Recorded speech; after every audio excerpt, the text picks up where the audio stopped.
Hello everyone, मैं हूं अरविंद और स्वागत करता हूं आप सभी का एकेएस एडुटेक में। आज बात करेंगे काटसा और S-400 मिसाइल डिफेंस सिस्टम के बारे में। चलिए जानते हैं ये दोनों क्या है। काटसा काटसा है countering America's adversaries through sanctions act. ये एक बिल है जो पास हुआ था 27 जुलाई 2017 में यूएस में। CAATSA is designed to ensure that no country is able to increase military engagement with Iran, North Korea and Russia, जिन कंट्रीज़ के रिलेशंस अच्छे नहीं है यूएस से। ये बेसिकली उनके लिए है। This act prevents trade partners of the US in entering into bilateral contracts with these three nations. बस इन्हीं तीनों के लिए और किसी के लिए नहीं है। No country is bound to accept these sanctions, क्योंकि ये यूएन का पार्ट नहीं है, ये अमेरिका का खुद का बनाया हुआ है, ये यूनाइटेड नेशंस ने नहीं बनाया है। तो कंट्रीज़ बाउंड नहीं है कि इसको एक्सेप्ट कर ही लें।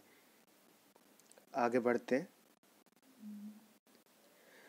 ये कुछ सैंक्शंस हैं जो काटसा के अंडर इम्पोज करे जाते हैं कंट्रीज़ पर, जो उन तीनों कंट्रीज़ के साथ अग्रीमेंट में आता है। सेक्शन 231 ये कहता है president shall impose no fewer than 5 different sanctions on any government that enters into a significant defence और intelligence deal with the Russian government.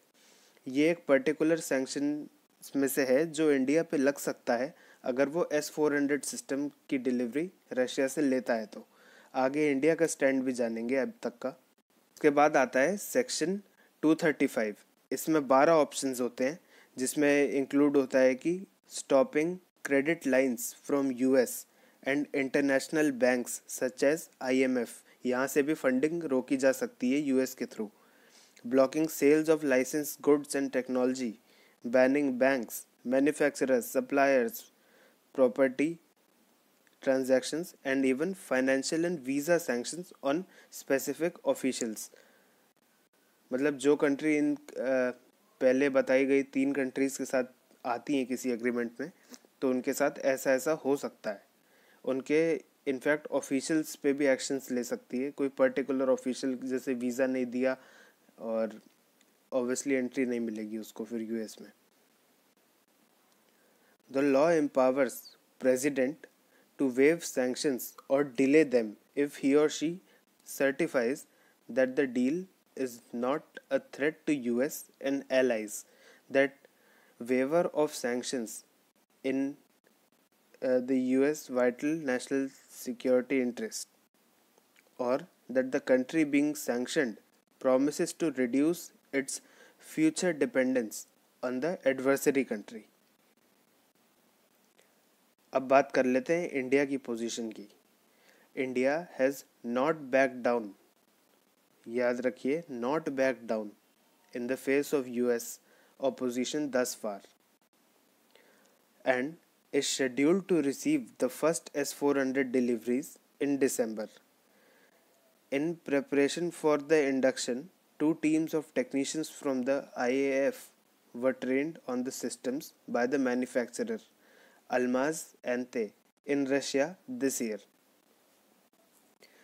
India ने IAF की कुछ टीम्स भेजी हैं मैन्युफैक्चरर के पास, जो उसको चलाना सीख रही हैं। करंटली उनकी ट्रेनिंग चल रही है रशिया में। इंडिया ने साफ इनकार कर दिया कि यूएस के आगे नहीं झुकेंगे। बहुत अच्छा स्टैंड लिया इंडिया ने। एक सॉवरेन नेशन है और अपने हित में फैसले लेने चाहिए देश को मजबूती से, और उन पर टिके रहना चाहिए।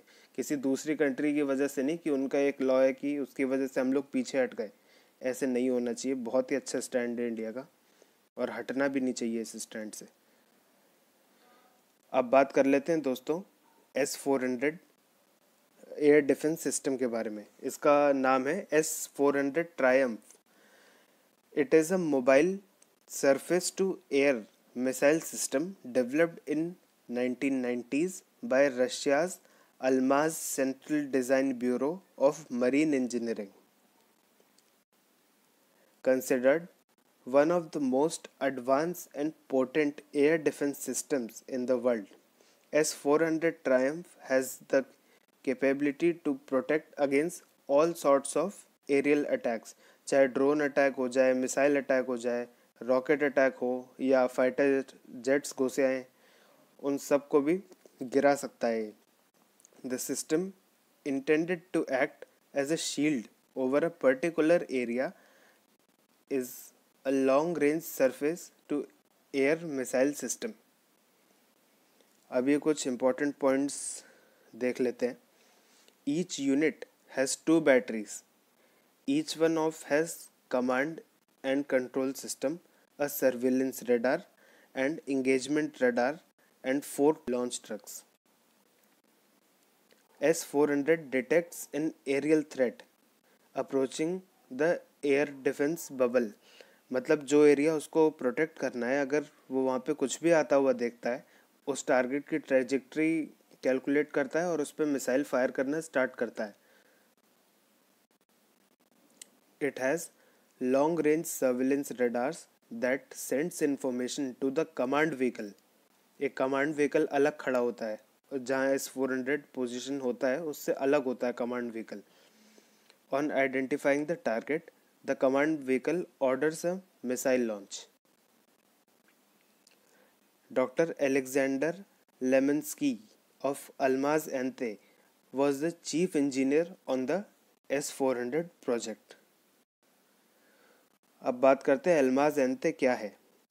Is a Russian state owned company in the arms industry. ये 2 ऑर्गेनाइजेशंस को मर्ज करके बनाई गई है, एंते कॉरपोरेशन और एनपीओ अल्माज,